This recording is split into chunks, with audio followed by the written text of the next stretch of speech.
Thanks for staying with us. To some company news now. The grand finale of the PZ Cussons Baby Moments has produced a winner, 18-month-old Nathaniel Adeoye.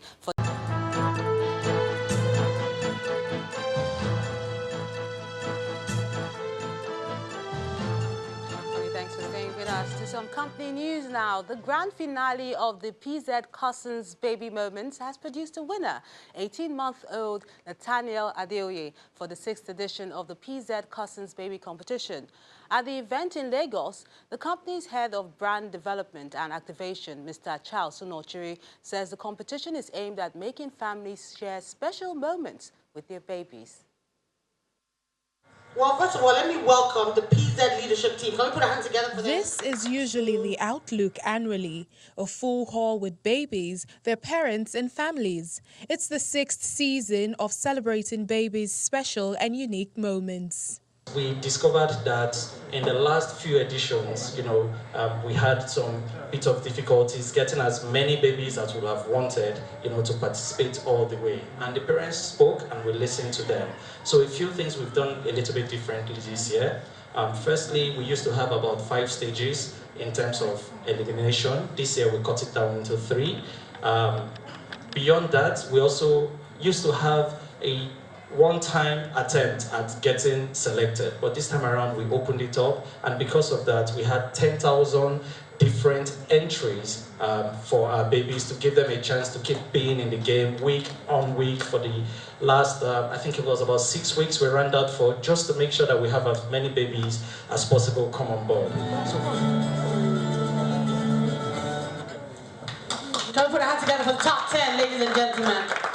10 babies compete in the grand finale as candid camera moments of each contestant hit the screens as parents and guests cheer intermittently. Yeah, I'm very glad to be here. In wonderful Nigeria, good energy, very nice event today, and for our lovely dam, Cussons Baby. And the overall winner for Cussons Baby Season 6 is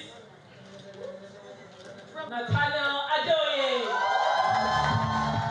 Nathaniel Adeoye emerges the PZ Cussons Magic Moment Baby of the Year, carting away 1 million naira and a year's supply of PZ Cussons baby products. It's a life-changing experience. It's a wonderful competition. I mean, it's powerful. And we want to say thank you on behalf of myself and the whole family. With over 10,000 entries received in the 6th season competition, PZ Cussons gears up for its next Cussons Baby Moments competition. Winners have also begun to emerge in the Lafarge Ember Buy and Win consumer promo as the building materials company doles out gifts to its customers across the country, ranging from tricycles, motorcycles, and household items. During the presentation ceremony in Lagos, the company's head of sales for Lagos and Southwest, Mr. Babatunde Odufote, said the promotion is aimed at appreciating customers of its range of cement products. Major distributors and employees of Lafarge Africa are here to witness as the company hosts some of the winners in the user segments of its Ember Month Buy and Win promo and to hand them with their rewards. Without much ado, winners are called upon to receive their reward.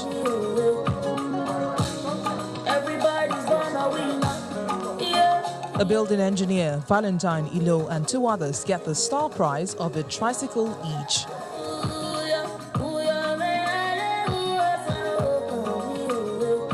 I never expected this much. I thought it's just one of the normal things, Here in a bag of cement, you get scratch cards and you just win airtime and things like that, things that are little. And today, here I am, a proud owner of a keke. Wow, I'm very, very happy. I'm grateful. To Lafarge, I thank you. I'm grateful to you guys for the opportunity to make me a keke owner.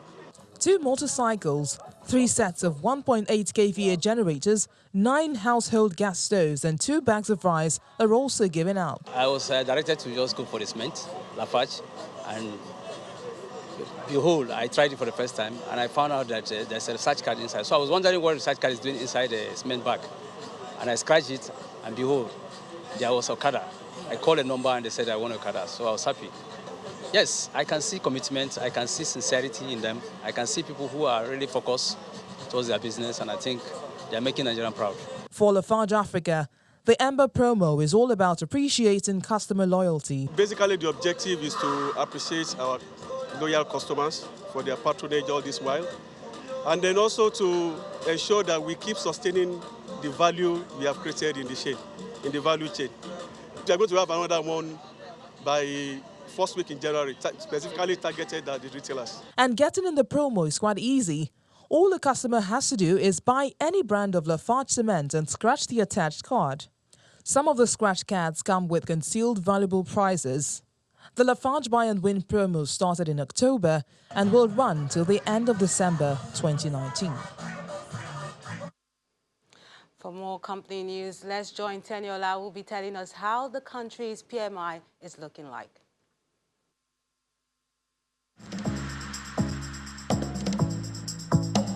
You First.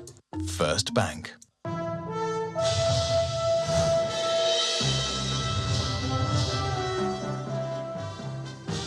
Welcome to Business News. Nigeria's Manufacturing Purchasing Managers Index picked up to 56.4 index points last month from 54.1 recorded in October. That's according to the latest survey from investment bank FBN Quest. The latest PMI index reading shows that new orders and output improved in the build-up to the holiday season in line with annual trends. FBN Quest's reading further indicates that the sub-index for output, which fell by more than 7 points in October, recovered within the month as firms made alternative arrangements to limit the impact of the federal government's border closure.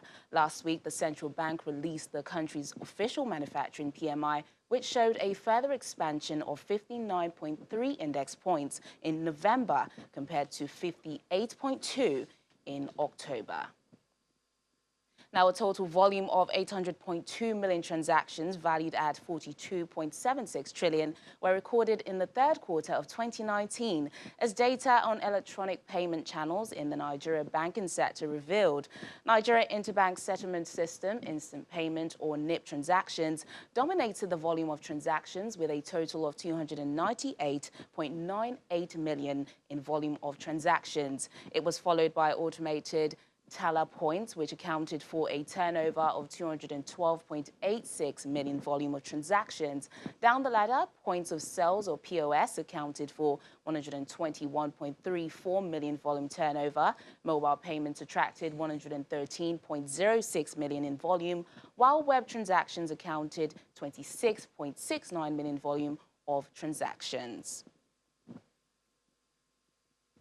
Now, it's a slightly negative start in the new month at the equities market as investors renew profit-taking amid mixed sectorial performance. Ekaite Afia has the details.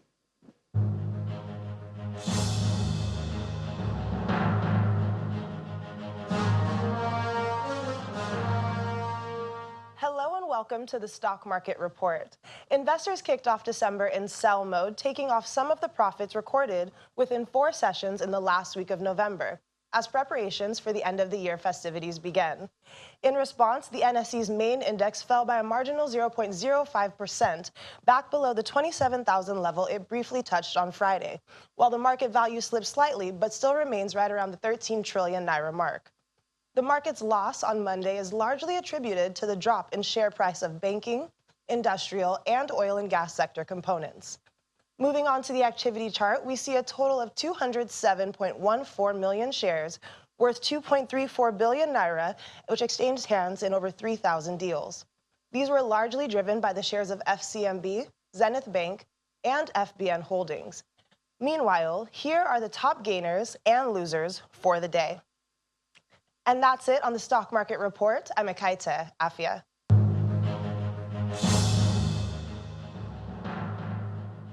Thanks, Ekaite. Meanwhile, stock markets across the United States and Europe also ended Monday's session in the red as investors digest disappointing manufacturing data as well as threats by U.S. President Donald Trump to impose metal tariffs on Brazil and Argentina. Here are some of the closing global market figures.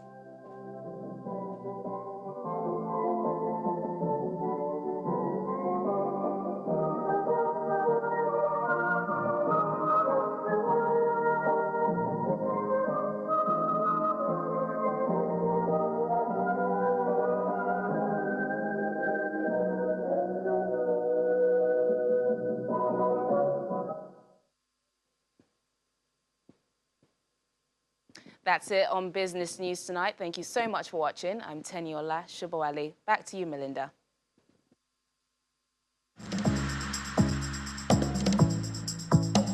You first. First Bank. Many thanks, Teniola.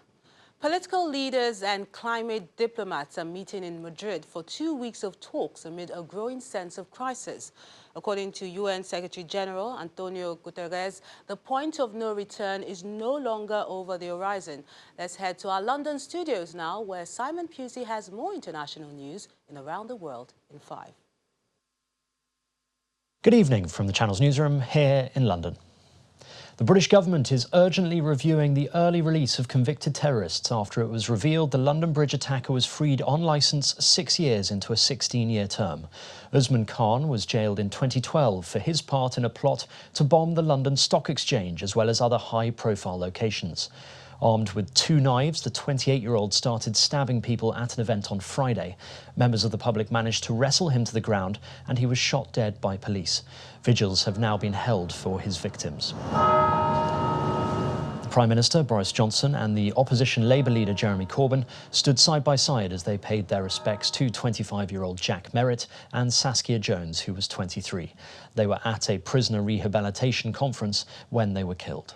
Our thoughts and prayers are with the families of Jack Merritt and Saskia Jones and all those injured or affected by the attack on Friday.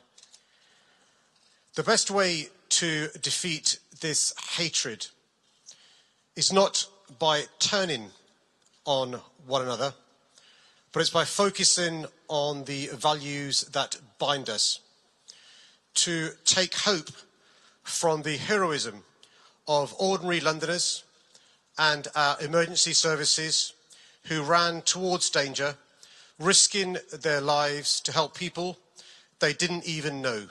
More details have also emerged about the bravery shown by members of the public. The chief executive of Fishmongers Hall said his injured staff chased the attacker even though they thought he was wearing an explosive device. They used fire extinguishers, they used chairs, they used these narwhal tusks ripped off the wall in the heat of the moment, and they took the game back to the knifeman. When that door was forced open at knife point, they follow out onto the pavement, shouting at others to get back and join in. They know there's a bomb there, but they were determined that it wasn't going to go on, and they did exactly what they had to do. I'm proud to know them. The number of people killed in a bus crash in northern Tunisia has risen to at least 26. The vehicle plunged off a cliff in the town of Amdoun. The Interior Ministry says the driver failed to negotiate a sharp turn on a winding road and crashed to the bottom of a ravine. 43 people were on board. 3 rescue workers were killed when their helicopter crashed near Marseille in France while trying to help flood victims. Heavy rain in the southeast of the country has led to severe flooding and several deaths. 2 people died after being swept away by fast-moving currents. Hundreds of emergency crews have been deployed to join the rescue effort. In the capital, Paris, military personnel and the public lined the streets to pay their respects to 13 soldiers who died when 2 helicopters crashed in Mali last week. The aircraft collided mid-air during an operation against Islamist militants. The Philippines is bracing itself for Typhoon Kamuri. Strong winds and heavy rains have been lashing the east coast, with gusts of up to 120 kilometers per hour recorded as the storm approaches. Meanwhile, in Australia, strong winds are fanning bushfires in New South Wales, driving flames towards homes and closing sections of highway. Since July, close to 2 million hectares has been burnt across the state, killing 6 people and destroying more than 650 properties. The UN Secretary-General has described global efforts to stop climate change as utterly inadequate.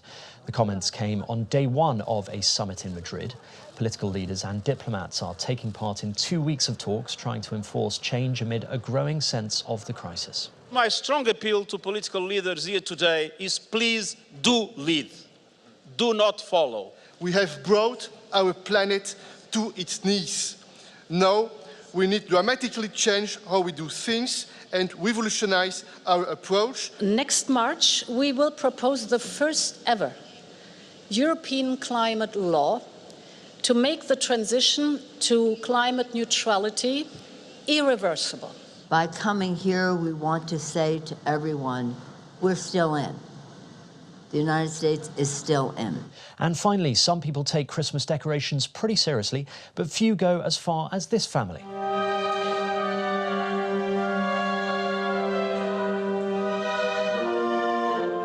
This is no ordinary home, though. A video released by the White House shows dozens of Christmas trees trimmed with white lights. To fit in with the theme of this year's display, the Spirit of America, all of the trees have been named after US states celebrating patriotism. And that's your international news around the world in 5. Yes, indeed, we're counting down to Christmas. Still ahead on the news at 10. Barcelona forward Lionel Messi wins 6 Ballon d'Or awards, and that's on Sports News. Join us again.